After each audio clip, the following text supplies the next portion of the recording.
লেখক উজ্জ্বল সেনগুপ্তার স্বাবলম্বী। ওরে অরুণ, দেখ দেখ, বলতে গিয়ে বিনা চিনির গরম লিকার চায়ে জিভে ছ্যাঁকা খেয়ে মুখ দিয়ে বেরিয়ে পড়ে, ওরে বাবা গো! বলেই চায়ের ভাঁড়টা ফেলে দিতেই অরুণ আঁতকে উঠে মুকুলের দিকে তাকিয়ে বলে ওঠে, কি হলো মুকুলদা, এমনভাবে চায়ের ছ্যাঁকা খেলে? ততক্ষণে পঞ্চাশোর্ধ্ব মুকুল অরুণের দৃষ্টি আকর্ষণ করায় নাড়ুর চায়ের দোকানের সামনে দিয়ে হেঁটে যাওয়া মহিলার দিকে। সেটা দেখেই অরুণ নিজের জিভ দুঠোঁটের উপর বুলিয়ে নিয়ে বলে, মুকুলদা, পাড়াতে নতুন মনে হলো মালটা? দুজনেই আধুনিকা মহিলাটির চলে যাওয়ার পথের দিকে একদৃষ্টে তাকিয়ে মনে মনেই প্রফুল্ল হয়ে ওঠে। যতক্ষণ না মহিলাটি তাদের চোখের আড়াল হয়ে যায়, তারপরে মুকুল চেঁচিয়ে ওঠে, ওরে নাড়ু, আর একটা কাপ চা দিয়ে যা বাবা। নাড়ুর উদ্দেশ্যে চায়ের অর্ডার দিয়ে অরুণের দিকে তাকিয়ে বলে, মনে হচ্ছে নতুন আগমন পাড়াতে, কোন বাড়িতে এসেছে খোঁজ নিতে হবে তো। তবে যাই বলিস, খাসা ফিগার, উফ, মনে হচ্ছে যেন উড়ন্ত প্রজাপতি। মুকুলের কথা শেষ হতেই অরুণ বলে, যাই বলো, মেয়েটার পিছনটা কিন্তু একদম ঝাক্কাস, পিছনটা দেখে মনে হচ্ছে। বাকিটা বলতে গিয়ে চেপে যায়। আশেপাশের কয়েকজন তাদের দুজনের দিকে তাকিয়ে দেখতে থাকার কারণে নতুন করে চায়ের ভাঁড়টায় চুমুক দিয়ে মুকুল বলে, যা বলেছিস, তবে মেয়ে নয় রে পাগলা, মহিলা মনে হয়। মুখটা তো দেখিসনি, উফ, যেন স্বর্গের থেকে কোনো অপ্সরা নেমে এসেছে আমাদের পাড়াতে। শরীরের বাঁধন দেখেছিস, আহ, ভাষায় প্রকাশ করতে পারবো না। আচ্ছা, কোথা থেকে এমন সরস্বতীর প্রতিমা আমদানি হলো বলতো? আমাদের পাড়াতে এমন মুখ সত্যিই দীর্ঘকাল নজরে পড়েনি। ততক্ষণে অরুণ বলে, যা বলেছ মুকুলদা, খোঁজ নিতে হবে তো। আজকেই প্রথম দেখছি, মনে হয় দু একদিনের ভিতরেই এসেছে। কি করে, কার সাথে থাকে, সেটার খোঁজ নেওয়া অত্যন্ত প্রয়োজন। উত্তর কলকাতার একটি পুরনো পাড়ার মোড়ে নাড়ুর চায়ের দোকান। সেখানেই সকাল থেকে পাড়ার মানুষজনের ভিড় চোখে পড়ার মতো। মুকুলের মতো অরুণও সেই পাড়ার আদি বাসিন্দা। তবে দুজনের হাতে প্রচুর সময়, কেননা কোনো কাজের সাথেই তারা যুক্ত হতে পারেনি দীর্ঘকাল। মুকুল আর অরুণের মতো কয়েকজন আরও আছেন যারা সম্পূর্ণ বেকার। এদের কাজই হলো পরের বাড়ির হেসেলের খোঁজ খবর নেওয়া, বাড়িতে মন টেকে না, সারাদিনে নাড়ুর চায়ের দোকানে বসে থেকে সময় কাটানো। হ্যাঁ, তবে একটা কাজের সাথেই যুক্ত তারা দুজনেই, আর সেটা হলো বাড়ি ভাড়ার দালালি করা। তাই হাতে প্রচুর সময়। পাড়ার মেয়ে বউদের যাওয়া আসার দিকে তাদের প্রখর নজর। সব কিছুই তাদের জানতেই হবে, সবার সাথে আলাপ করতে হবে। নিজের বাড়ির খেয়ে বোনের মোষ তাড়ানোর মতো অবস্থা এদের। বাড়ি গেলেই বউয়ের মুখ ঝামটার থেকে নাড়ু চায়ের দোকানে আড্ডা মারাটাই তাদের প্রধান কাজ হয়ে দাঁড়িয়েছিল। মধ্যবয়সী অদিতি একটি সরকারি স্কুলের শিক্ষায়ত্রী। কয়েক বছর থেকে মায়ের সাথে একাই থাকে। কিছুদিন হলো উত্তর কলকাতার একটি স্কুলে বদলি হওয়ার কারণে সেই সুদূর চুঁচুড়া থেকে এসে এই পাড়াতে এক ডাক্তারের বাড়িতে 2 রুমের আলাদা একটা কম্পাউন্ড ভাড়া নিয়ে উঠেছিল। ডাক্তার বাদল সরকারের সাথে দীর্ঘদিনের পরিচয়ের সূত্রে বাধা থাকাতে এখানে বাড়ি ভাড়া পেতে কিছুটা সুবিধাই হয়েছিল। 2 রুমের বেডরুমটা ডাক্তারের বসত বাড়িতে তাদের পছন্দের ছিল। নিজের বাড়ি বলতে কোথাও কিছু ছিল না। 12 বছর থেকে স্কুলের চাকরির সাথে যুক্ত হয়ে নানান জায়গায় ঘুরতে ঘুরতে অবশেষে উত্তর কলকাতার মুকুলদের পাড়ায় এসে উঠেছিলেন। গল্পের মূল চরিত্র হলো অদিতি। তাহলে ফিরে যাওয়া যাক বছর 18-19 পিছনে। বিশ্ববিদ্যালয়ের 3য় বর্ষের ছাত্রী থাকার সময় বাবার মৃত্যুতে মায়ের সাথে অদিতি চোখে অন্ধকার দেখেছিল। বাবা ছিলেন হাই স্কুলের অঙ্কের শিক্ষক। অকালে হৃদরোগে আক্রান্ত হয়ে না ফেরার দেশে চলে যেতেই দিশেহারা হয়ে ওঠে মায়ের সাথে মেয়ে। অবশ্য মায়ের পেনশনের ব্যবস্থা সচল হওয়ার পরে সংসার চলতে শুরু করেছিল অত্যন্ত ধীমি গতিতে। তবে সেই পরিস্থিতিতে পাশে পেয়েছিল প্রেমিক চিন্ময়কে। এছাড়া বাবার কিছু সহৃদয় বন্ধুর সাহায্যে মেয়ে বাবার চাকরিটি পেয়েই বিয়ের ট্রেনিংটা সম্পূর্ণ করে নেয় এবং সংসার পথে এগিয়ে চলেছিল। সেই সময় পূর্ব থেকে পরিচিত প্রেমীর অত্যাধিক বায়নার কারণে একদিন সাংসারিক হয়ে ওঠে। তবে তাদের সংসারে মায়ের অবস্থান ছিল পূর্ব অনুযায়ী, অর্থাৎ মাকেও সাথেই রেখেছিল অদিতি। দীর্ঘ 5 বছরের প্রেম ভালোবাসার পরে বিবাহিত জীবনে প্রবেশ করেছিল সে। তখন তার বয়স প্রায় 22 কি 23 বছর। এমনিতেই অদিতির সৌন্দর্য ছিল চোখে পড়ার মতন। টানা টানা চোখ দুটোতে ছিল ভবিষ্যতে উঠে দাঁড়ানোর স্বপ্ন। শরীরের বাঁধন এমন ছিল যে কোনো তপস্বীর ধ্যানভঙ্গ হতে বাধ্য। অর্ধচন্দ্রিকার মতো মুখশ্রীতে ছিল লাবণ্যের ছটা। তার সাথে উজ্জ্বল শ্যামবর্ণের অদিতির দিকে যে একবার তাকায় সে তাকিয়েই থাকতে থাকে। যতক্ষণ না অদিতি সে ব্যক্তির চোখের আড়াল হয়ে যায় ততক্ষণ। 5 ফুট 5 ইঞ্চির দীর্ঘাঙ্গী তনয়ার শরীরের ভাষায় আকর্ষণ না হয়ে পারে না তার দিকে একবার যা দৃষ্টি যায়। এমন অদিতি প্রেমে পড়েছিল স্কুলের জীবন থেকেই। বাবার চাকরি হাতে পেতেই মায়ের চাপে সাংসারিক জীবনে প্রবেশ করার পূর্বে প্রেমিক চিন্ময়কে বলেছিল, বিয়ে করতে পারি, তবে মা আমাদের সাথেই থাকবে। তাতে যদি তোমার আপত্তি না থাকে তাহলেই সম্ভব। অদিতির প্রেমে পাগল সেই সময় চিন্ময়। বাড়ির অবাধ্য হয়ে ঘর ভাড়া নিয়ে বিয়ের পরে শাশুড়ির সাথে নতুন বউকে নিয়ে সংসার করতে শুরু করে। কিন্তু অদিতির সে বিবাহিত জীবন বেশি দিন দীর্ঘায়িত হয়নি। মাত্র 1 হপ্তাতেই সম্পর্কের ইতি টেনে দিয়েছিল অদিতি। বিয়ের হপ্তা যেতে না যেতেই চোখের সামনে তার স্বামী চিন্ময়কে তারই নিজের বিধবা সুন্দরী বৌদির শরীরের মায়াজালে আবদ্ধ হয়ে থাকতে দেখে বিয়ের পরের মাসে মিউচুয়াল ডিভোর্স হয়ে যায় দুজনের।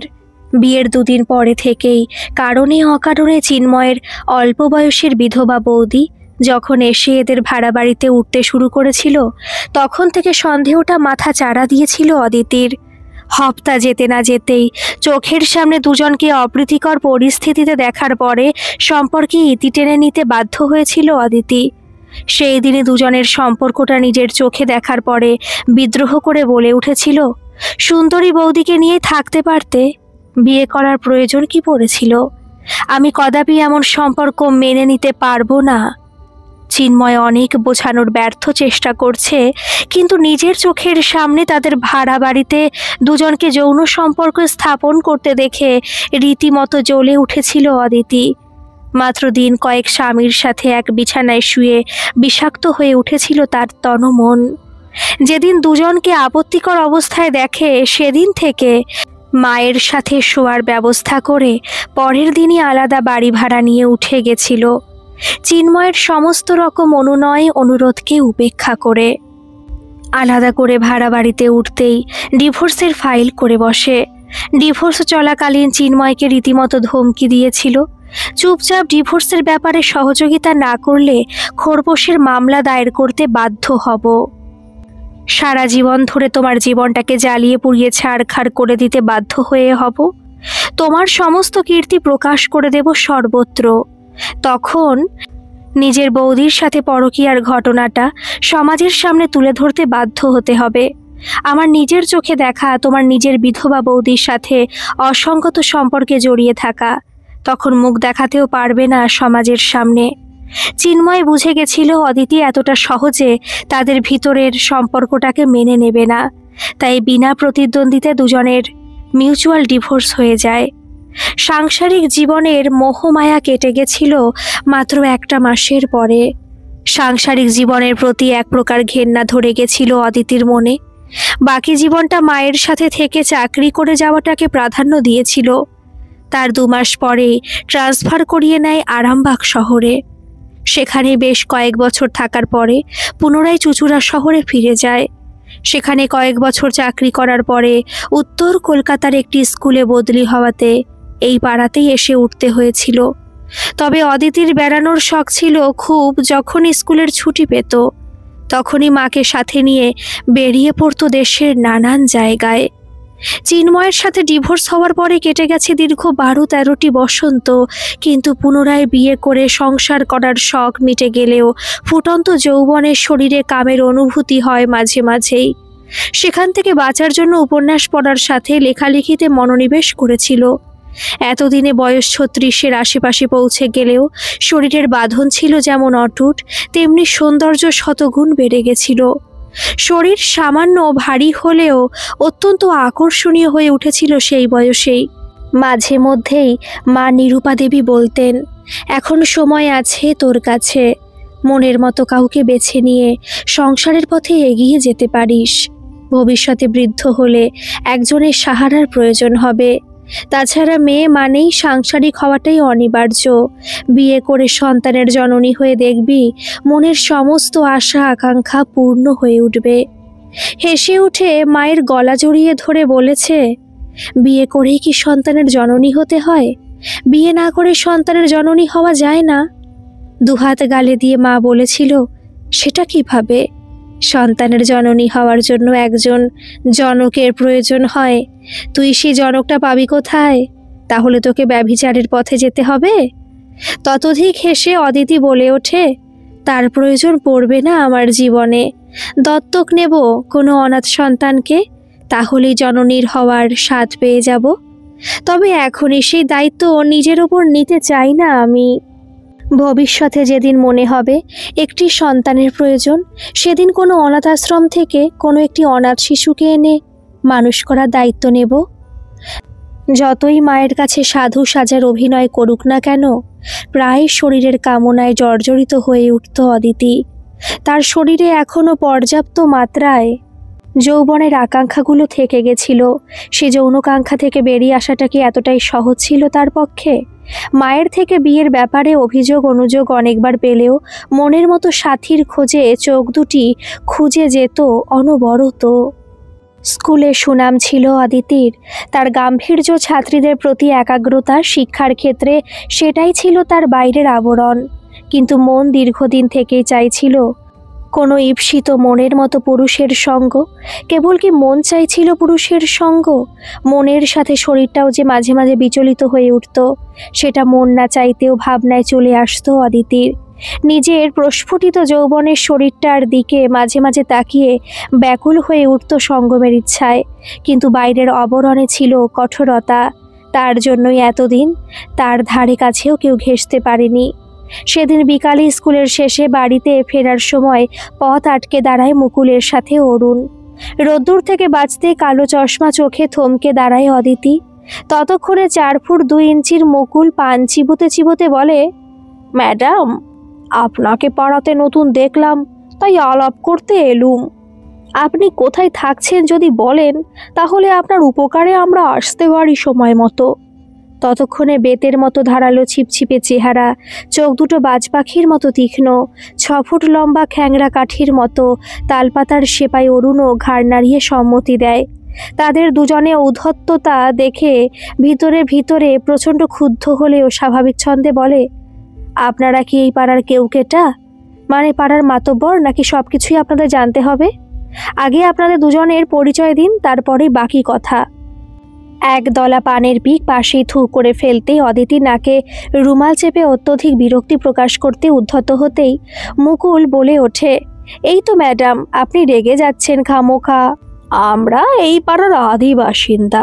পাড়াতে নতুন মুখ দেখলে নিজে থেকে এসে আলাপ করে যাই, এটাই আমাদের পরিচয়। তাছাড়া কারোর প্রয়োজন হলে ঘর বাড়ির ভাড়া খুঁজে দেওয়াটা আমাদের কাজ। মুকুলের কথার মাঝেই অদিতি বলে ওঠে, ও তাহলে আপনারা ঘরবাড়ির দালাল? ভালো কথা, আমি ডাক্তার বাদল সরকারের বাড়িতে ভাড়া এসেছি। ডাক্তার বাদল সরকার আমার পূর্ব পরিচিত। এছাড়া আপনাদের কিছু জানার থাকলে ডাক্তারবাবুকে জিজ্ঞেস করে নেবেন। কথাটা বলে লম্বা চুলের গোছা এক ঝটকায় পেছনে ফেলে হনহন করে এগিয়ে চলে অদিতি। পিছনে দুটো মানুষকে সেখানে স্তব্ধ হয়ে দাঁড়িয়ে থাকতে বাধ্য করে। একরাশ বিরক্তি নিয়ে ঘরে ঢুকেই রাগে ফেটে পড়ে। তারপর বলতে শুরু করে, কি দিনকাল পড়েছে মা, নতুন পাড়াতে এসেও শান্তি নেই। নিজেদের পরিচয় দিতে হবে কতগুলো বাড়ির দালালকে। ততক্ষণে মা এগিয়ে এসে মেয়ের হাত থেকে শান্তিনিকেতনে ব্যাগটা নিতে নিতে মৃদু হেসে বলে, তোর মেজাজ সবসময় সপ্তমে থাকে কেন বল দেখি? নতুন পাড়াতে আসলে কেউ জিজ্ঞাসা করলে সোজা সাপটা উত্তর দিলেই তো হয়ে গেল, তার জন্য এতটা রেগে যাওয়ার কোনো মানে আছে? মায়ের কথায় কিছুটা নরম হয়ে বলল, মা, এখানে রেগে যাওয়ার প্রশ্ন ওঠে না। ওই দুটো মানুষকে দেখে তোমারও গা পিত্তি জ্বলে উঠত। একটা 1.5 ফুটিয়া লোক, যার শরীরের স্ত্রী বলে কিছুই নেই, তার উপরে অখাদ্যভাবে পান চিবোতে চিবোতে যেখানে সেখানে থুতু ফেলছে, এমন লোকগুলোকে নিজের পরিচয় দিতেও ঘেন্না করে। কথাটা শেষ করার আগেই ঘরে ঢুকে সারাদিনের পরে থাকার পোশাক বদল করতে শুরু করে।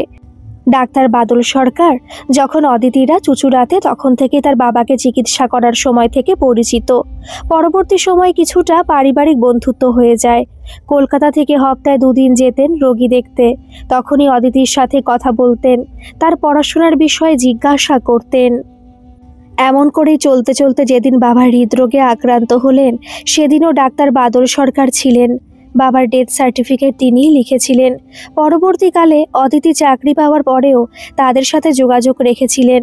অনেক বছর পরে অদিতি যখন পুরনো কলকাতায় বদলি হয়, তখনই ডাক্তার বাদল সরকারের সাথে আলাপ হওয়াতে তিনি নিজে থেকেই বলেছিলেন, আমার বাড়ি তোমার স্কুলের কাছাকাছি, এত দূর থেকে চাকরি চালাতে অসুবিধা হলে আমাকে জানিও।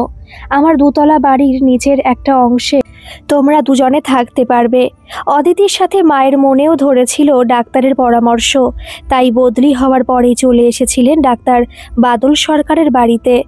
ডাক্তার বাদল সরকারের সম্বন্ধে বিশেষ কিছুই না জানলেও এটুকু অদিতি জানত, তিনি একাই বাড়িতে থাকেন। সব সময়ের জন্য একজন বৃদ্ধা কাজের মাসি সাথে থেকে বাড়ির যাবতীয় কার্যকলাপের দেখাশোনা করেন। ডাক্তারবাবু মাঝে মধ্যেই বাইরে চলে যান, নিজের কাজের জন্য অবশ্যই। তবে তিনি এত বয়স পর্যন্ত সাংসারিক হননি কেন, এ ব্যাপারটা জানা ছিল না। ডাক্তার বাদল সরকারের বয়স 50-এর দোরগোড়ায় হবে। দেখতে সাহেবদের মতন, গায়ের রং 5 ফুট 11 ইঞ্চি লম্বা। মানুষটার মাথা ভর্তি কালো সাদা চুলে যেন একটা আলাদা আকর্ষণ এনে দিয়েছিল।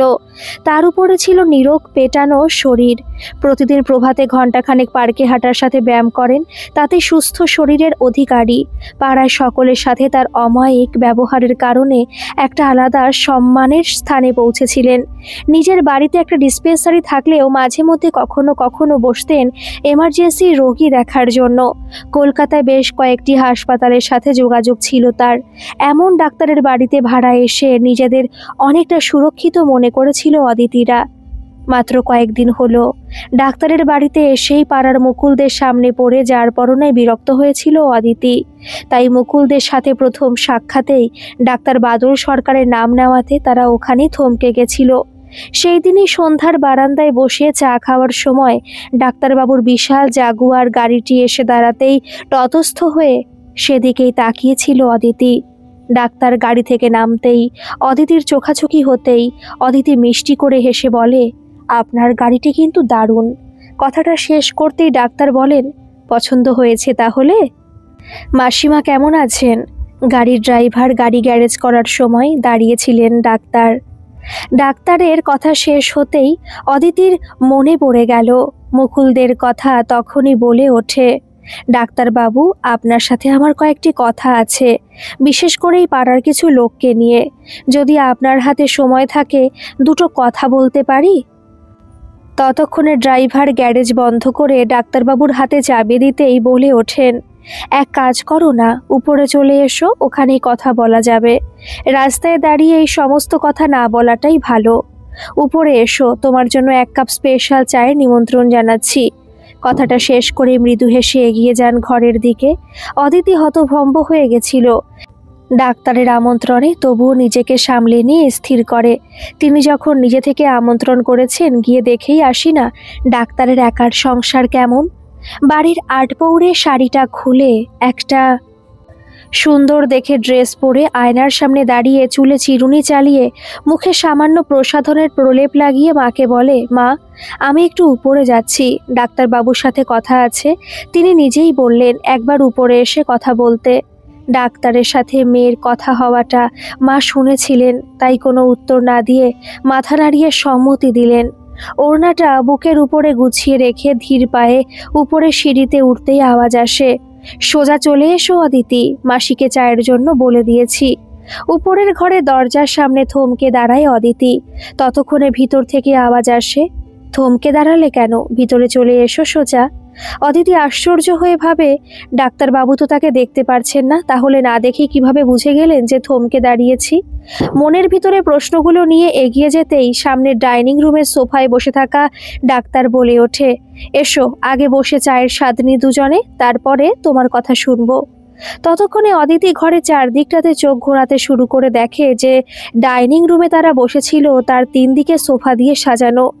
ডাইনিং হলের সাথে 3 দিকের বেডরুমে দরজা, একদিকে খোলা রান্নার জায়গা, সেখানে একজন বৃদ্ধা চা বানাতে ব্যস্ত।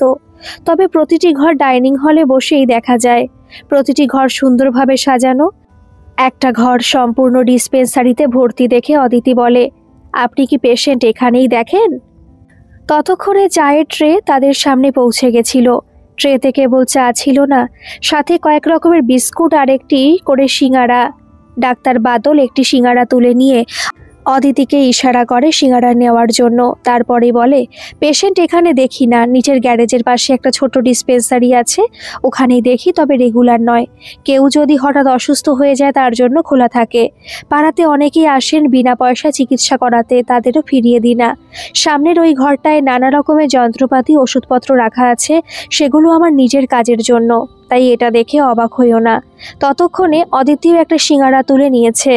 এমন সময় ডাক্তার বলে ওঠে, এবার বলতে পারো তোমার সমস্যা কি? সিঙ্গারায় কামড় দিতে দিতে অদিতি বলে, আজকে স্কুল থেকে ফেরার সময় আমার পথ আগলে দাঁড়ায় 2 জন ব্যক্তি এবং প্রশ্ন করে নানা রকম ভাবে। পরে তাদের উল্টে প্রশ্ন করায় জানতে পারি তারা হলো বাড়ির ঘরের দালাল। তাই এই ব্যাপারটা আমাকে কিছুটা অবাক করার সাথে সাথে মনের ভিতরে নানা রকম প্রশ্ন জেগে উঠেছিল। তাই এই কথা বলার জন্যই আপনার কাছে এসেছি। অদিতির কথা শুনে ডাক্তার বাদল হেসে উঠে বলে, ও বুঝতে পারলাম, নিশ্চয়ই পাড়ার মোড়ে নাড়ুর চায়ের দোকানে সারাদিন বসে থাকে সেই পাড়ার মোড়ল দুটো হবে। কথাটা শেষ করে হেসে উঠলেন রীতিমতো। হাসি থামিয়ে পুনরায় বলেন, আচ্ছা ওদের বলনি তোমরা কোথায় উঠেছো? ডাক্তারের কথা শুনে অবাক হয়ে গেছিল অদিতি, তবুও বলে, আপনার কথা বলেই তো চলে এসেছিলাম ওদের সামনে থেকে। চায়ের কাপে চুমুক দিয়ে ডাক্তার বাদল বলে, আচ্ছা কাল সকালে আমি ওদের বুঝিয়ে দেব, এরপর থেকে তোমাকে কেউ আর বিরক্ত করবে না। অদিতির কথা ফুরিয়ে গেছিল, তাই চায়ের কাপে শেষ চুমুক দিয়ে বলে, হ্যাঁ তাহলে তো বেঁচে যাই নানা রকম প্রশ্নের হাত থেকে। এবার তাহলে চলি, নিচে মা একা আছে। ততক্ষণে ডাক্তার বাদল বলে ওঠে, কেন আমার সাথে গল্প করতে অসুবিধা হচ্ছে নাকি? কথাটা বলে রীতিমতো হেসে ওঠেন। ডাক্তারের হাসি দেখে খানিকটা লজ্জিত হয়ে অদিতি বলে, না না, অসুবিধা কেন হবে, আমার তো ভালোই লাগছে। যদি কিছু মনে না করেন তাহলে একটা কথা জিজ্ঞেস করতে পারি? শেষ হয়ে যাওয়া চায়ের কাপটা টেবিলে রাখতে রাখতে ডাক্তার বাদল বলে, হ্যাঁ বলতে পারো, অসুবিধা নেই। আজকে আমি সম্পূর্ণ ফ্রি আছি। তাছাড়া সারাদিন খালি পেশেন্ট দেখা ছাড়া কোনো কথা হয় না কারোর সাথে। একদম বোরিং জীবন জানো। অনেকেই ডাক্তারদের বদনাম করে, তারা নাকি মেশিনের মতো কাজ করে টাকা রোজগার করার জন্য, তাই তারা নাকি টিকে আছে। কিন্তু আমি সেই পথের পথিক নই। ইচ্ছা হলে নিজের পেশায় যাই, না হলে কখনো কখনো 2-1 বন্ধু আছে তাদের সাথেই বেড়াতে যাই। আমার জীবনটাই এমন। বলো তুমি কি বলছিলে? অদিতি কিছুটা লজ্জিত হয়ে বলে ওঠে, এত বছর হয়ে গেলেও আপনি এখনও একা আছেন, এটাই আমার কাছে আশ্চর্য। প্রশ্নটা করে অদিতির মনে হলো ডাক্তার বাদলের মনের কোনো এক কোণায় আঘাত করে ফেলেছে। তিনি অদিতির প্রশ্নে চুপ করে বসেছিলেন কয়েক মুহূর্ত, তারপরেই বলে ওঠে, তুমি কেন এখনো একা আছো বলতে পারবে? অবশ্য তোমার ব্যাপারগুলো আমার অনেকটা জানা আছে, তবুও বলবো, অনেক বছর হয়ে গেল তোমার সাথে ঘটে যাওয়া ঘটনাগুলো থেকে তুমি বেরোতে পারোনি এখনো। ধরে নাও আমার জীবনেও এমন একটা ঘটনা ঘটেছিল অতীতে, তার জন্য আমি একাই থেকে গেছি এখনো পর্যন্ত। হয়তো ভবিষ্যতেও এমনভাবেই কাটিয়ে দিতে হবে একা একাই। ততক্ষণে অদিতি বলে ওঠে, অতীত মুছে দেওয়া যায় না, তবে অতীতের স্মৃতিগুলি ভুলে থাকার শ্রেষ্ঠ উপায় হলো স্থান পরিবর্তন, যেটা আমি করে এসেছি এখনো পর্যন্ত। ক্ষণিক চুপ থেকে পুনরায় বলে, এই পুরো পৃথিবীটা স্বার্থের উপরে চলে, কাকে বিশ্বাস করবেন? কিছুক্ষণ অদিতির মুখের দিকে তাকিয়ে মনের কথা পড়তে চেষ্টা করে ডাক্তার বাদল। তারপর বলে, একদম ঠিক বলেছ, আজকে তোমাকে আর আটকাবো না, পরে একদিন আমার একাকী জীবনের ঘটনা শোনাবো। তখন বুঝতে পারবে তোমার কথাগুলোই ঠিক। পুরো পৃথিবীটা স্বার্থের উপর চলে, কাকে বিশ্বাস করব? মনের ভিতরে অনেক প্রশ্ন নিয়ে ফিরে এসেছিল সেদিন ডাক্তার বাদলের ঘর থেকে। রাতে বিছানায় শুয়ে ঘুম আসে না কিছুতেই। মনে পড়তে শুরু করেছিল কলেজ লাইফের কথাগুলো। যেদিন প্রথম কলেজ পা রাখে সেদিন ক্লাসের পরেই সিনিয়রদের হ্যারাসমেন্টের শিকার হতে হতে বেঁচে যায় কেবলমাত্র চিন্ময়ের জন্য। চিন্ময়কে কলেজের সিনিয়ররাও ভয় পেত, কারণ কলেজের অত্যন্ত মেধাবী ছাত্র হওয়ার সাথে বডি বিল্ডার থাকাতে সকলেই সমীহ করার কারণে। অদিতিকে সেদিন সিনিয়ররা ছেড়ে দিতে বাধ্য হয় তাদের সামনে চিন্ময় এসে ঢাল হয়ে দাঁড়ানোতে। তার পরের দিন থেকে অদিতির সাথে বন্ধুত্ব হয়ে যায়। যেখানেই অদিতি সেখানেই চিন্ময়কে দেখা যেতে লাগলো। কম বয়সে প্রেম মাথাচাড়া দিয়ে উঠেছিল। চিন্ময়ের বলিষ্ঠ চেহারার সাথে মেধাতে আকৃষ্ট হয়ে উঠেছিল অদিতি। তাকে নিয়ে স্বপ্নের জাল বুনতে শুরু করেছিল। ভেবেছিল জীবনটা সহজ হয়ে উঠবে বিয়ের পরে। চিন্ময় অদিতির বাড়িতে আসতে শুরু করেছিল। বাবা তখন অসুস্থ। পাশে চিন্ময়ের মতো একজন নির্ভরযোগ্য মানুষকে পাশে পেয়ে ভেবেছিল অনেক কিছু। বাবার মৃত্যুর পরেও পাশে থেকে সব কাজে নিঃস্বার্থভাবে সাহায্য করে গেছিল। দেখতে দেখতে একটা বিশ্বাসের দেওয়াল উঠে যাওয়াতে দুঃখের দিনগুলোতে তার বলিষ্ঠ কাঁধে মাথা রেখে নিশ্চিন্ত হয়ে উঠে আবেগে বশীভূত হয়ে বলেছিল, কোনোদিন আমাকে ছেড়ে চলে যাবে না তো? আমি ভুল করলে ভালোবেসে বুঝিয়ে পরম স্নেহে বুকে টেনে নেবে তো? হয়তো চিন্ময়ও মন থেকে ভালোবেসে ফেলছিল অদিতিকে। তাই তার কলেজের শেষ বর্ষের পরেই যখন বাবার চাকরির জন্য ছোটাছুটি করছিল তখনই চিন্ময় পাশে দাঁড়াতেই সহজে চাকরিটা হয়ে গেছিল। চিন্ময়ের প্রভাব বিস্তার করেছিল প্রত্যেকটি জায়গায়, তাই এত সহজে চাকরিটা অদিতির হাতে চলে এসেছিল। তারপরেই এক ছুটির দিনে ঘরে একান্তে আলোচনার সময় তাকে পাওয়ার জন্য ঘনিষ্ঠ হওয়ার চেষ্টা করতে অদিতি বলে ওঠে, এখন না, আর কটা দিন পরে আমি তোমার হয়ে যাব। তখন তো তোমার যখন ইচ্ছা হবে তখন আমাকে সাথে পাবে। সেদিন নিজের একান্ত ইচ্ছা পূর্ণ না হওয়ার কারণে চিন্ময় কিছুটা ক্ষুব্ধ হয়ে বলে, বিয়ে তো তোমাকেই করব, তাহলে বাধা দিয়ে মন খারাপ করে দিলে তো? যেটা বিয়ের পরে হতো সেটা যদি আগেই হয় ক্ষতি কিসের? চিন্ময় রেগে যাওয়াতে তার মাথাটা বুকের মাঝে চেপে ধরে আদর করতে করতে সান্ত্বনা দিয়ে বলেছিল, বিয়ের পরে ফুলশয্যা রাতের যে অনুভূতি সেটা কি এখন হয় ডার্লিং? তোমার জন্যই তো উন্মুখ যৌবনে ডালা সাজিয়ে পরিবেশন করব ফুলশয্যা রাতে। সেদিন আমাকে তোমার ভালোবাসায় পরিপূর্ণ করে দিও। ততদিনের জন্য একটু নিজেকে সামলে রাখতে চেষ্টা করো। আমি যে সম্পূর্ণটাই তোমার, এটা বোঝো না কেন? এরপরেও কয়েকবার অদিতিকে পাওয়ার জন্য ছটফট করে উঠলেও নিজের সম্পূর্ণ সংযত হয়ে চিন্ময়কে শান্ত করে বলেছিল, তুমি যদি এতই অধৈর্য হয়ে উঠেছ তাহলে বিয়ের দিনটা কাছে নিয়ে এসো, আমিও আর অপেক্ষা করতে চাই না। তখনই চিন্ময় বলে, বাড়ির এই মুহূর্তে আমাদের এই বিয়ে মেনে নেবে না, তাই রেজিস্ট্রি ম্যারেজের পরে মন্দিরে গিয়ে বিয়ে সম্পূর্ণ করে ভাড়া বাড়িতে উঠতে হবে। পরে যখন বাড়ির সকলে মেনে নেবে তোমাকে নিয়ে যাব সসম্মানে বুক ফুলিয়ে। অদিতির একটাই শর্ত ছিল, আমি যেখানে যাব সেখানে মা আমার সাথেই যাবে। মাকে একা ছেড়ে আমি বিয়ে কেন শ্মশানেও যেতে পারবো না। চিন্ময় বুঝে গেছিল অদিতিকে পেতে হলে সাথে তার মাকেও রাখতে হবে, তাই এক কথায় রাজি হয়েছিল। অদিতির অনুষ্ঠান করে বিয়ে করার সমস্ত স্বপ্ন ধূলিসাৎ হয়েছিল। তার বদলে মন্দিরে বিয়ে হয় মাত্র কয়েকজনের উপস্থিতিতে। অবশ্য সেদিন মা সাথে ছিল। বিয়ের পরে চিন্ময় ঠিক করে রাখা 2 কামরার বেডরুমের ফ্ল্যাটে উঠে আসে। নিজেদের ভাড়া বাড়ি ছেড়ে চলে এসেছিল অদিতি। সেই নতুন ফ্ল্যাটে এসে তাদের ফুলশয্যা হয় সম্পূর্ণ অনাড়ম্বর পরিবেশে। বৌভাতের অনুষ্ঠানে চিন্ময়ের কয়েকজন বন্ধু এবং অদিতির বান্ধবী কয়েকজন ছাড়া স্কুলের 2জন কলিগ ছিল। ঘরোয়া পরিবেশে সম্পূর্ণ হয়েছিল বৌভাতের অনুষ্ঠান। যদিও অদিতির স্বপ্ন ছিল খুব ধুমধাম করে বিয়ে এবং বৌভাতের অনুষ্ঠান। মনের সমস্ত ইচ্ছাকে মনের ভিতরে চেপে রেখে ভেবে নিয়েছিল ধীরে ধীরে সবকিছুই একদিন ঠিক হয়ে যাবে। ফুলশয্যা রাতে ফ্ল্যাটের একটা ঘরে নিজেকে সম্পূর্ণ অর্পণ করেছিল চিন্ময়ের উত্তাল যৌনতার সামনে। সেদিন প্রথম যৌনতার সাগরে ভেসে উঠেছিল পরম তৃপ্তিতে। পরের দিনই স্কুলে যেতে হতো, তাই উঠে পড়েছিল সকালেই। মাত্র 2 দিন পরেই একদিন সকালে স্কুলে যাওয়ার মুহূর্তে হঠাৎই বিনা মেঘে বজ্রপাত হওয়ার মতো চিন্ময়ের অল্প বয়সের সুন্দরী বিধবা বৌদি এসে উপস্থিত হয়। অদিতির সামনে পড়ে যেতেই ভুরু কুঁচকে জিজ্ঞাসা করে, আপনি?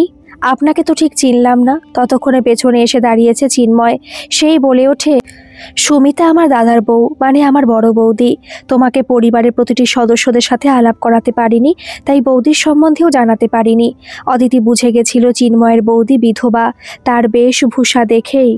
তবুও স্বামীর দিকে তীক্ষ্ণ নজর রেখেই বলে, তোমার বৌদি বিধবা?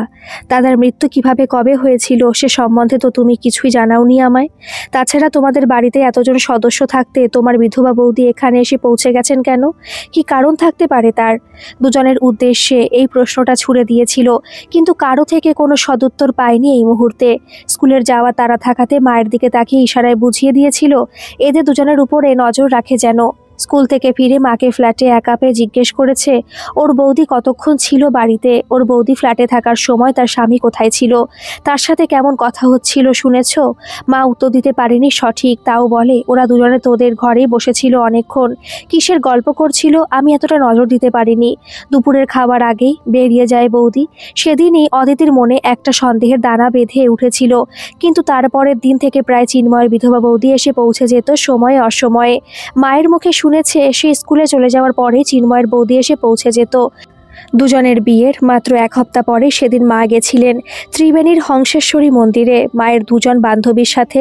মা বলে গেছিল আমি সেই সন্ধ্যায় বাড়ি ফিরব, দুপুরের খাবার মন্দিরের প্রসাদেই হয়ে যাবে, তোদের দুজনের জন্য রান্না করে রেখেছি। অবশ্য মায়ের সাথেই অদিতি বেরিয়ে পড়েছিল স্কুলের পথে। ততক্ষণে চিন্ময় বলে আমিও বেরোবো, একটু কাজের ব্যাপার আছে। ফ্ল্যাটের চাবি সকলের কাছে একটা করেছিল, তাই অসুবিধে হতো না। যে যার সময় মতো ফ্ল্যাটে ফিরে আসলে সে নিজেই চাবি খুলে ঢুকে যেতে পারত। দুপুরের পরে শরীর খারাপ লাগাতে সময়ের আগেই স্কুল থেকে ছুটি নিয়ে ফ্ল্যাটে পৌঁছেছিল।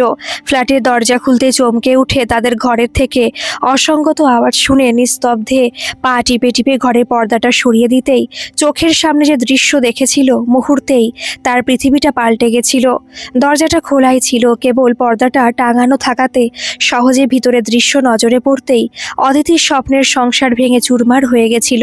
তার বিছানায় বিধবা বৌদির সাথে সম্পূর্ণ নিরাবরণ শরীরের উন্মুখ যৌনতায় মেতে উঠেছিল দুজনে। বিয়ের কদিন পরে এতটা আশা করেনি অদিতি। সেই মুহূর্তে চিৎকার করে উঠে তীক্ষ্ণ আওয়াজে বলে উঠেছিল, ছি, শেষে তোমার এমন রূপের সাক্ষী হতে হবে বলে ভাবতেই পারছি না।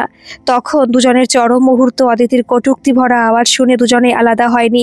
ততক্ষণে রাগে অভিমানে দুচোখ দিয়ে আগ্নেয়গিরির ন্যায় লাফা ঝরে পড়েছিল। ডাইনিং রুমে একটি চেয়ারে বসে কান্নায় ভেঙে পড়েছিল সংসার ভাঙার আতঙ্কে। কিছুদিন পরে দুজনে তার সামনে দিয়েই নগ্ন অবস্থায় টয়লেটে যায়। নিজের চোখ দুটো শাড়ির আঁচলে ঢেকে রেখে স্ট্যাচুর মতো বসে থাকার কিছুক্ষণ পরে নির্লজ্জতার চরম সীমানা ছাড়িয়ে বসে থাকা অদিতির সামনে চেয়ারে এসে বসে চিন্ময়। চিন্ময়ের পিছনে চেয়ার ধরে দাঁড়ায় হাসি হাসি মুখে বৌদি। দুজনের মুখে শরীরের ভাবভঙ্গিতে এতটুকু লজ্জার চিহ্ন দেখতে পায়নি অদিতি, কেবল দুজনের দিকে জ্বলন্ত চোখে তাকিয়ে গেছিল। তখনই মৃদু হেসে চিন্ময় বলে ওঠে, এই সম্পর্কটাকে তুমি মেনে নাও। দাদার মৃত্যুর পরে বৌদি আত্মহত্যা করতে গিয়েছিল, আমি বাঁচিয়ে নিয়ে এসেছিলাম, বৌদিকে সান্ত্বনা দিয়েছিলাম সারা জীবন আমাকে তোমার পাশে পাবে। তারপরে থেকেই বেচারা বৌদির সাথেই আমি ছিলাম প্রতিটা মুহূর্তে। অর্থ সাহায্য থেকে আরম্ভ করে শরীরের উষ্ণতা মিটিয়ে গেছিলাম। এই সম্পর্কটাকে বৌদিও মেনে নিয়েছিল নিজের মতো করে, তাই থেকে গেছিল আমাদের বাড়িতেই। বাপের বাড়িতে কেউ না থাকার কারণে এমনটাই হয়েছিল। অদিতি লক্ষ্য করেছিল যখন চিন্ময় কথাগুলো বলছিল তখন ওর বৌদি পিছন থেকে চিন্ময়ের মাথার চুলে বিড়ি কেটে দিচ্ছিল। মুখে ছিল পরম শান্তির ঝলক। চিন্ময়ের কথা শেষ হতেই বৌদি বলে ওঠে, এই সম্পর্কটাকে মেনে নিলে আমাদের দুজনেরই ভবিষ্যৎ সফল হয়ে উঠবে। তবে তোমাকে কথা দিচ্ছি, তোমার সংসারে কোনোদিনও অন্যরকম কোনো অশান্তির সৃষ্টি করব না। কেবল চিন্ময়ের শরীরের উষ্ণতায় আমাকে শান্ত করে, তার জন্যই এই সম্পর্কটাকে মেনে নাও। তোমার কাছে হাত দুটি জড়ো করে প্রার্থনা করছি। সহ্য করতে পারিনি অদিতি দুজনের নির্লজ্জতার চূড়ান্ত নিদর্শন দেখে। তীক্ষ্ণ আওয়াজে বলে উঠেছিল, তোমাদের ভিতরে এই সম্পর্ক যখন, তাহলে আমাকে বিয়ে করতে গেলে কেন? কিসের প্রয়োজন ছিল তোমার আমাকে বিয়ে করার? একটা যুবতী নারী শরীরের উষ্ণতা তো পেয়ে গেছিলে, তাহলে আমার প্রয়োজন পড়েছিল কিসের জন্য? আমাকে টেনে আনার অর্থ কি? এই দিনটা দেখার জন্য 5 বছর থেকে তোমার সাথে ভালোবাসা করে যাচ্ছি।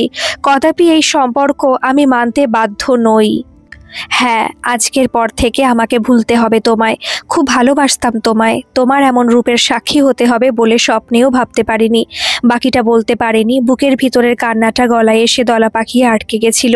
কোনো রকমে মুখের শাড়ির আঁচল দিয়ে উঠে আসা কান্নাটা গলার ভিতরে আটকে নিয়ে দৌড়ে গেছিল মায়ের ঘরে। সেখানে বিছানায় উপুর হয়ে কান্নায় ভেঙে পড়েছিল। তার কিছুক্ষণ পরেই অদিতির চোখের সামনে দুজনে হাত ধরাধরি করে ফ্ল্যাট থেকে বেরিয়ে যায়। অদিতি বুঝতে পেরেছিল তাকে সম্পূর্ণ উপেক্ষা করে নিজেদের মতো করে সম্পর্কটাকে বজায় রাখার অঙ্গীকার করে গেছিল তার স্বামী। কি করে মেনে নিতে পারে এমন অবৈধ সম্পর্ককে? সন্ধ্যার পরেই মা এসে পৌঁছেছিল ফ্ল্যাটে। মেয়েকে তার ঘরে শুয়ে থাকতে দেখে চমকে উঠেছিল। মেয়ের দুটো চোখের দিকে তাকিয়ে আতঙ্কিত হয়ে উঠে জিজ্ঞাসা করেছিল, তোর চোখ দুটো এত লাল কেন? মনে হচ্ছে দীর্ঘক্ষণ কেঁদেছিস। তোর চোখ দুটো সেটাই বলে দিচ্ছে, কারণ কি খুলে বল। মাকে জড়িয়ে ধরে প্রতিটি কথা, তার চোখের সামনে ঘটে যাওয়া ঘটনা বয়ান করে গেছিল অদিতি। তারপরেই বলেছে, মা, কালকে এই ফ্ল্যাট থেকে চলে যাব আমরা দুজনে। কাল স্কুল থেকে ছুটি নিয়ে আমি ঘরের ঠিকানা খুঁজে নেব, তারপরে বেরিয়ে যাব এই ফ্ল্যাট ছেড়ে। বাকিটা আমাদের নতুন ঠিকানায় গিয়ে ব্যবস্থা করে নেব নিজের মতন করে। চিন্ময়ের হাজার অনুনয় বিনয় অনুরোধ সব কিছু উপেক্ষা করে পরের দিনই সে ফ্ল্যাট ছেড়ে চলে যায় মাকে সাথে নিয়ে। কয়েকদিন লেগেছিল নিজেকে সামলাতে। বিয়ের মাত্র কয়টা দিন পরেই এমন ঘটনা ঘটে যাওয়াতে সম্পূর্ণ ভেঙে পড়লেও উঠে দাঁড়িয়েছিল মাথা উঁচু করে। বিয়ের মাস পুরোনোর আগে ডিভোর্সের নোটিশ পাঠায় চিন্ময়ের কাছে। এর মধ্যে কয়েকবার চিন্ময় এসেছে অদিতির কাছে ক্ষমা প্রার্থনার জন্য। বলেছে, তুমি না চাইলে এই সম্পর্কের সাথে আমি জড়িয়ে থাকবো না। তোমাকে নিয়েই সংসার করতে চাই আমি। বৌদি কেবলমাত্র আমার শয্যা সঙ্গিনী, এছাড়া তার প্রতি আমার কোনো দায়বদ্ধতা নেই।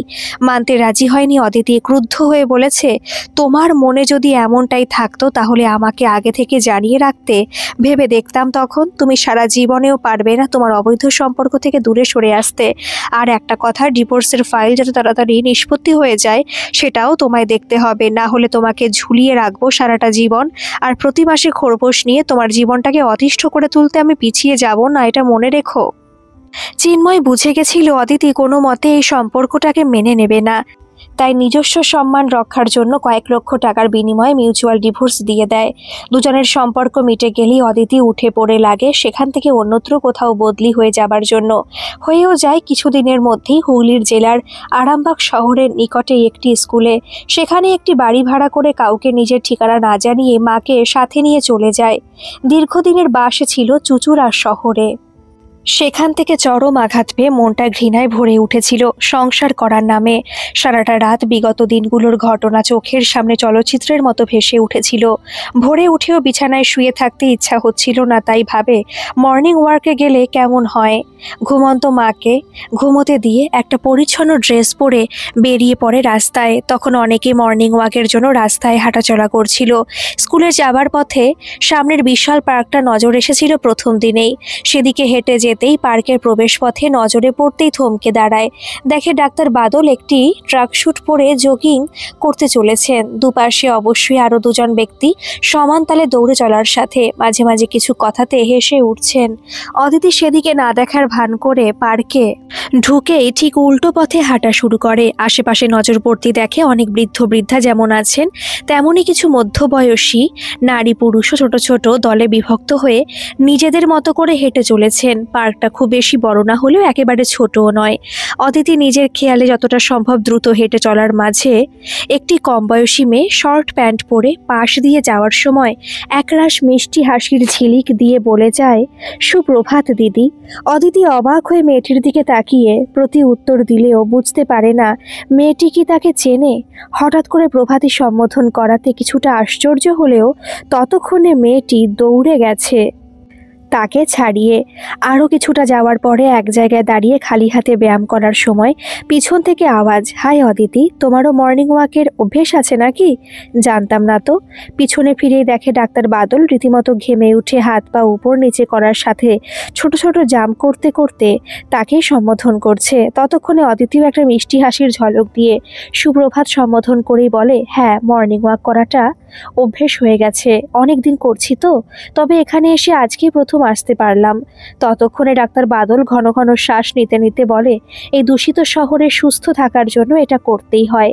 সকালের কিছুক্ষণ ব্যায়ামের কারণে সারা দিনটা হালকা থাকা, এটা অনেকেই বোঝে না, কিন্তু এটা আমার ছোটবেলা থেকেই অভ্যেস। ভালোই হলো, কাল থেকে বেরোনোর সময় আমি তোমাকে নক করব, একসাথে বেরোনো যাবে তাহলে। ক্ষণিক পরে ডাক্তার বাদল বলে, অদিতি চলো, তোমাকে আজ স্পেশাল চা খাইয়ে বাড়ি যাব। অদিতি মৃদু আপত্তি করে বলে, চা না হয় বাড়িতেই। কথার মাঝখানে আটকে দিয়ে ডাক্তার বাদল বলে, নাড়ু চায়ের দোকানে যাওয়ার আরেকটি কারণ আছে, আর সেটা হলো তোমাকে যারা রাস্তার অকারণে জিজ্ঞাসাবাদ করেছিল তাদের মুখে সলিড একটা জবাব দেওয়ার জন্য। চলো না, গেলেই দেখতে পারবে অনেক কিছু। অদিতির মৃদু আপত্তি ধোপে টিকলো না যখন হেঁটে কিছুটা দূরেই পৌঁছালো নাড়ু চায়ের দোকানে। তাদের দুজনকে চায়ের দোকানে আসতে দেখেই যেখানে জমে থাকা ভিড় সসম্মানে তাদের বসার জন্য জায়গা করে দেয়। দোকানে ঢোকার মুখে ডাক্তার বাদল নাড়ুর উদ্দেশ্যে বলে দিয়েছিল, ভাই নাড়ু গোপাল, 2 কাপ স্পেশাল চা করে দাও দেখি। আজকে তোমার দোকানে আরেকজন খরিদ্দারকে যোগ করলাম।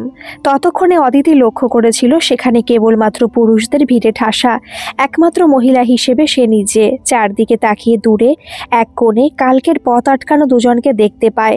তাদের দিকে দৃষ্টি যেতেই মুকুল এবং অরুণ হাত কচলে কচলে তাদের দিকে অসহায়ভাবে এসে দাঁড়িয়ে দুজনেই একসাথে নমস্কার করে।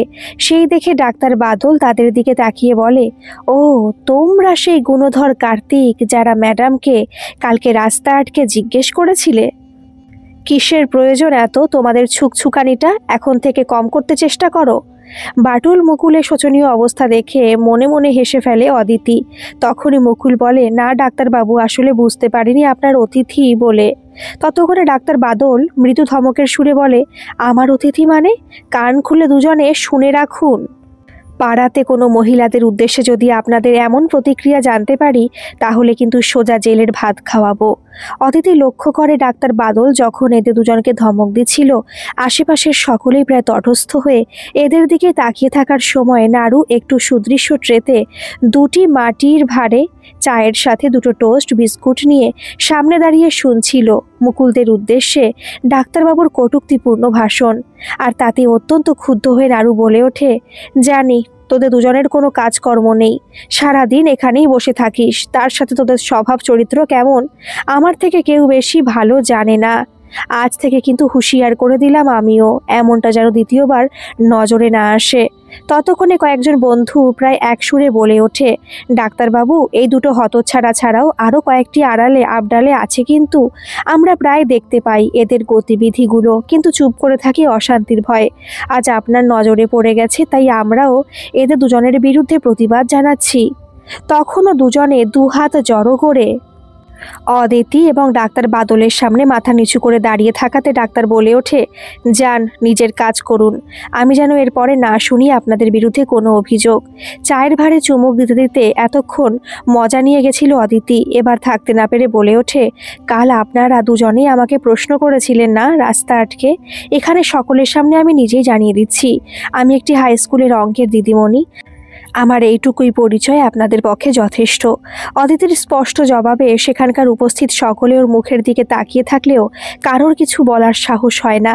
ততক্ষণে নাড়ু চায়ের খালি ট্রের সাথে টাকা নিতে নিতে বলে ওঠে, দিদি, আজ থেকে এ পাড়ায় আপনাকে কেউ কিছু জিজ্ঞেস করার আগে 100 বার ভাববে। আপনি মর্নিং ওয়াকের শেষে চলে আসবেন, আপনাদের জন্য নাড়ুর চায়ের দোকানে স্পেশাল চা তৈরি থাকবে। নাড়ুর চায়ের দোকান থেকে দুজনে বাড়ি ফেরার পথে হাসতে হাসতে ফিরে আসে। অদিতির স্কুলে যাওয়ার তাড়া থাকাতে বাড়ি পৌঁছে ব্যস্ত হয়ে পড়ে।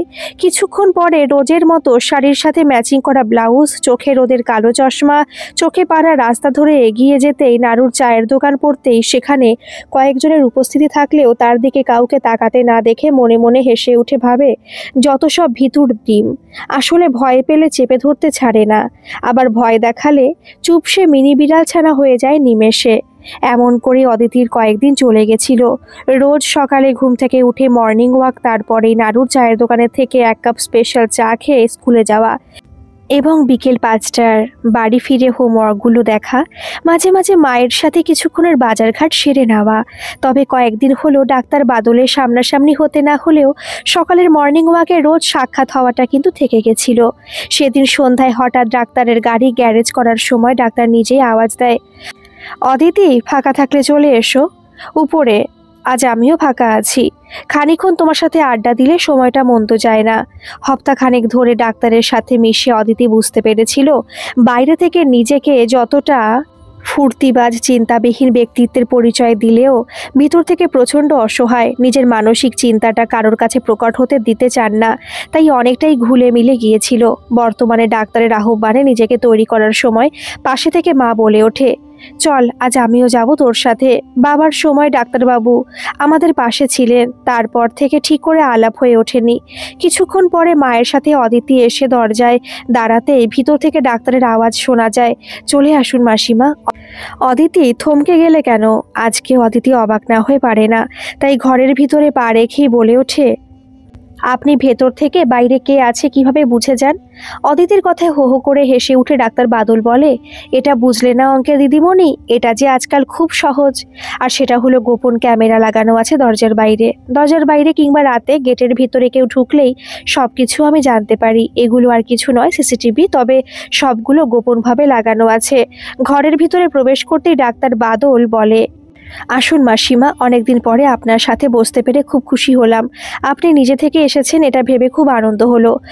ততক্ষণে অদিতির মা নিরূপা দেবী বলে ওঠে, হ্যাঁ, অদিতির বাবার সময় আপনি পাশে থেকে যা করেছেন সেটা আমার চিরকাল মনে থাকবে। সেদিনের পরে আপনাকে কৃতজ্ঞতা দেওয়ার ভাষা খুঁজে পাই না। নিজেদের নিয়ে এতটাই ব্যস্ত হয়ে গেছিলাম। মায়ের কথার মাঝখানে ডাক্তার বাদল বলে ওঠে, দেখুন এগুলো তো আমাদের মতো ডাক্তারদের কর্তব্য, যারা না করে তারা তাদের মতো, কিন্তু আমি যার সাথে একবার মিশি তাদের মনে রাখি। তার জন্যই যখন অদিতি থেকে শুনলাম এদিকের স্কুলে পোস্টিং হয়ে আসছে, তখনই প্রস্তাব দিয়েছিলাম আমার বাড়িতে থাকার জন্য। খুব ভালো লাগছে আপনাদের মতো শিক্ষিত একটি পরিবারকে পাশে পেয়ে। ততক্ষণে অদিতি বলে, হ্যাঁ এটা ঠিক, আপনি যদি সাহায্য না করতেন বিশেষ করে ঘর ভাড়ার জন্য, তাহলে আমাকে সেই দালাল ধরেই ঘর খুঁজতে হতো। এখানে এসে নিজেদের অনেকটাই সুরক্ষিত মনে হচ্ছে। তার উপরে আপনার মতন একজন অভিজ্ঞ ডাক্তারের সাথে থাকার মানেই নিজেদের এক্সট্রা সুরক্ষিত রাখা। হঠাৎ কি মনে হলো ডাক্তার বাদল অদিতির মাকে উদ্দেশ্য করে বলে ওঠেন, মাসিমা, অদিতির জীবনে ঘটে যাওয়া ঘটনাটা আমি কিছুটা হলেও শুনেছি। অত্যন্ত দুঃখের ঘটনা বললেও কম হবে, কিন্তু আমি একটা কথা জানি, অনেকগুলো বছর হয়ে গেছে যখন, আর একবার তখন পিছনের সব কিছু ভুলে নতুন করে জীবনটাকে সাজিয়ে নিতে বলুন মেয়েকে। আসলে মানুষের একটা অঙ্গ যদি হানি হয় কিংবা পছন্দ ধরে সেটাকে বাদ দিতে হয়। আমাদের ডাক্তারি ভাষাতে সেটাই বলে, না হলে সমস্ত শরীরটাই ক্যান্সারে আক্রান্ত হয়ে উঠবে। এখনকার মতো এই পর্যন্তই থাকলো। পরবর্তী পর্ব কাল দুপুর 2:30টাতে আপলোড করব। আপনাদের গল্পটা কেমন লাগছে অবশ্যই কিন্তু কমেন্টে জানাবেন, আর ভালো লাগলে একটা সাবস্ক্রাইব করে আমার পাশে থাকবেন। ধন্যবাদ।